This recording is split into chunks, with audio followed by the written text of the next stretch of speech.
it quick, money, deadly styles. I did it in streets. Now you dead and your family handling candles. Bone crushing, bone breaking as I get into. You see what happened in my last fight, friend? I did. Scrap southpaw, son of you fucks. Look at you, Lord, on the floor, bummy as fuck. What? I slap hoes, talk a lot of trash and back up my flows. You ready, sir? You ready? Fight! The catcher in the rhyme. Unlike his high school classmates who are already dreaming of solid careers as businessmen and professionals, Holden Caulfield had turned his soul loose to wander through quiet lands of his own. You know that song he would say, if a body catch a body comes through the rhyme? I keep picturing all these little kids playing some game in this big field of rye and all. Thousands of little kids and nobody's around, nobody big. I mean, except me. And I'm standing on the edge of some crazy cliff. What I have to do, I have to catch everybody if they start to go over the cliff. I mean, if they're running and they don't look where they're going, I have to come out from somewhere and catch them. That's all I do all day. I just be the catcher in the rye and all. I know it's crazy, but that's the only thing I'd really like to be. I know it's crazy.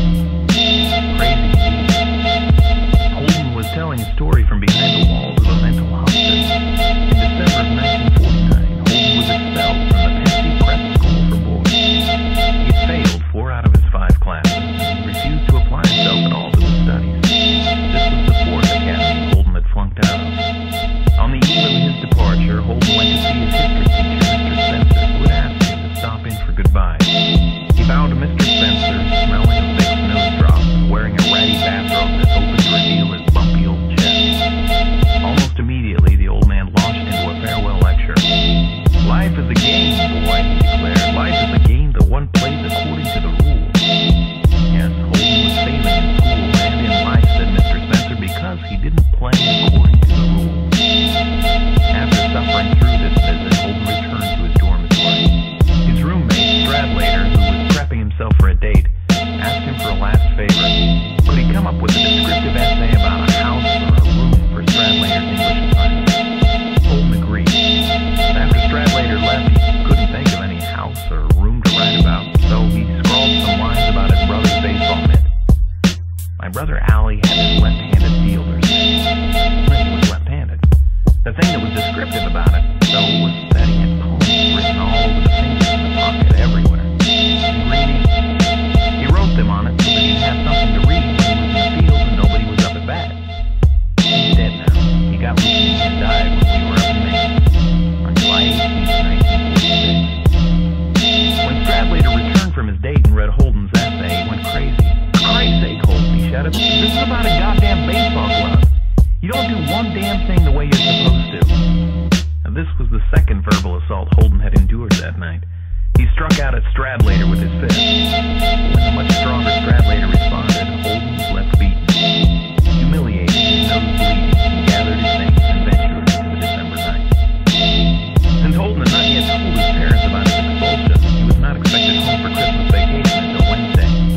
So he took a train to the west side of New York and checked into the Edmond Hotel. On his way up in the elevator, he was informed by the attendant, who doubled as a pimp, that for only $5 he could arrange to have a girl sent to his room. Feeling as if he were in some remote, lonesome country.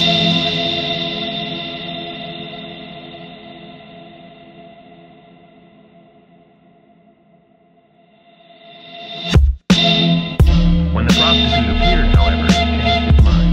He handed her the $5 and sent her away. But a few minutes later, the girl showed up at his door again, with her pimp in tow. The pimp demanded another $5.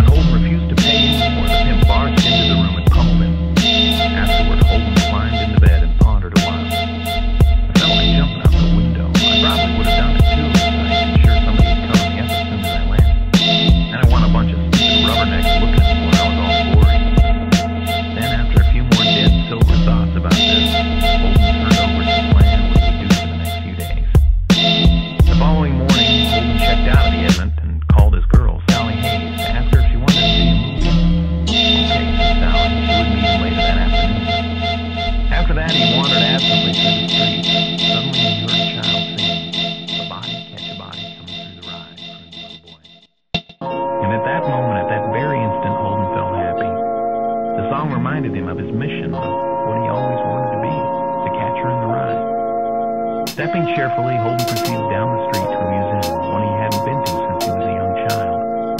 There, standing once more in front of the familiar glass cases, the pleasant musky odor returning to his lungs, he noticed that everything was positioned exactly the way he remembered it.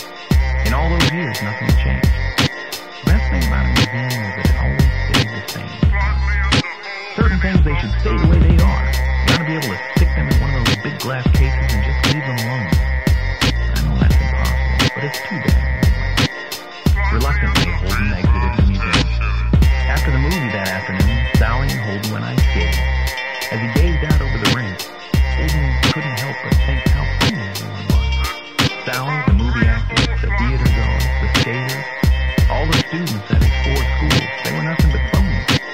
Practically the only people who weren't phony, he concluded, were himself, his 10-year-old sister Phoebe, and his dead brother Alvin.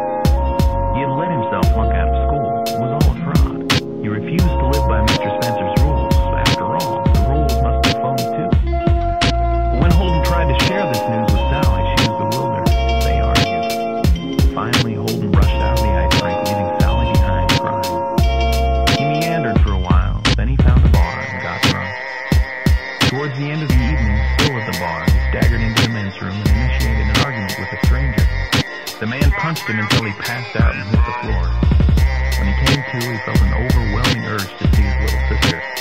Not wanting his parents to know he was home already, that he'd been kicked out of his 4th school, he took a cab to his family's apartment building and crept through the dark toward Phoebe's bedroom. When he woke her up, Phoebe was overjoyed to see Holden. Their parents went home, she said. They wouldn't be returning until late that night. Daddy's going to kill you, the girl erupted when Holden told her he'd been expelled. No, that would never happen, Holden said, because he was going to move west and live in a cabin all by himself. He'd only come home to say goodbye to Phoebe. But Phoebe finally made her brother promise to stay in New York, at least until Friday, so he could see her school play. Finally, with $8.65 borrowed out of his sister's Christmas gift fund, Holden made his way out of the apartment. Unable to find a room for the night, Holden showed up at the home of one of his old teachers, Mr. Antolini. Mr. Antolini seemed happy to see him and invited him to stay the night. But then, as they drank coffee together, Antolini started in just like Mr. Spencer.